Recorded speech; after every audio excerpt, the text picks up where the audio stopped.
The sea is still dark when Socotra rises from the horizon, a crooked spine of limestone and ancient sand pushed out of the Indian Ocean like a forgotten fragment of another world. The air tastes different here, dry, mineral-heavy, carrying the scent of salt, resin, and something older than memory.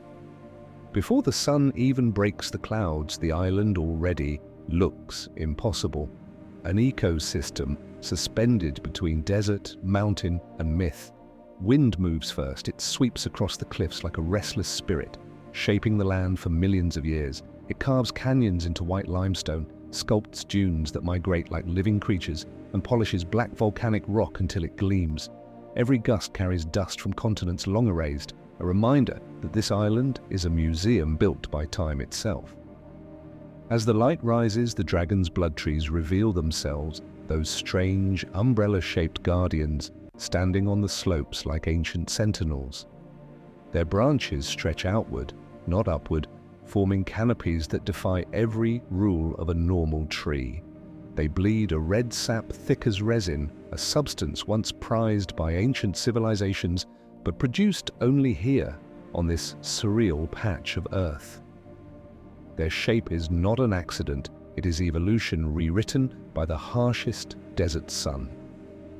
To survive, they grow like inverted fountains, catching every drop of mist before it evaporates. This is nature's architecture pushed to its most creative edge. Below the dragon's blood forests, the land fractures into a labyrinth of limestone towers, razor-sharp pinnacles rising from the earth like the ribs of a buried titan. Shadows slip between them, swallowing sound. Some of these formations are 200 million years old, sculpted by ancient seas when the island was part of a supercontinent. Now they stand exposed beneath a sky that rarely gives rain, monuments to a geological history too large for the mind to hold.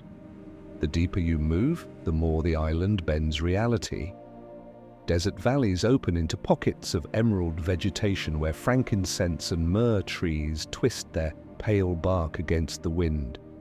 They cling to cliffs with roots like coils, surviving on almost nothing. Their fragrance hangs in the air, sweet, smoky, ghost-like, drifting across a land that has known both abundance and extreme drought. Life here is fragile, but it is also relentless. Far above, the mountains rise steep and jagged, climbing toward clouds that barely skim their peaks. Monsoon winds crash against these ridges, trapping pockets of mist that feed tiny hidden forests, micro-worlds suspended in the open air. Here, chameleons move in slow motion, their colors shifting with the mood of the sky. Birds found nowhere else flash between branches, singing the same songs their ancestors carried when dinosaurs still walked the earth. Isolation has forced everything on Socotra to evolve alone, writing its own version of nature's rules. Down on the coastal plains, dunes roll like waves frozen mid-motion. Their shapes change daily, sculpted by winds that never seem to rest. The sand glows pink at sunrise, white at noon, gold by sunset, an endless shifting canvas.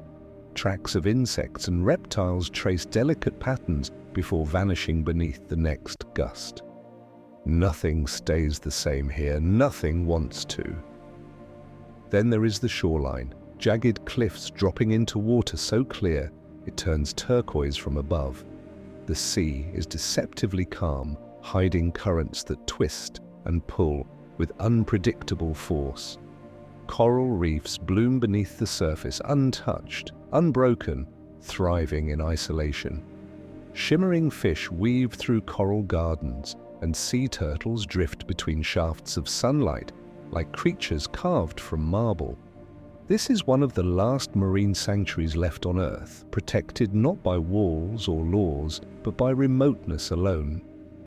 But Socotra's beauty has always lived beside danger. The sun burns with a ferocity that strips moisture from the land in minutes.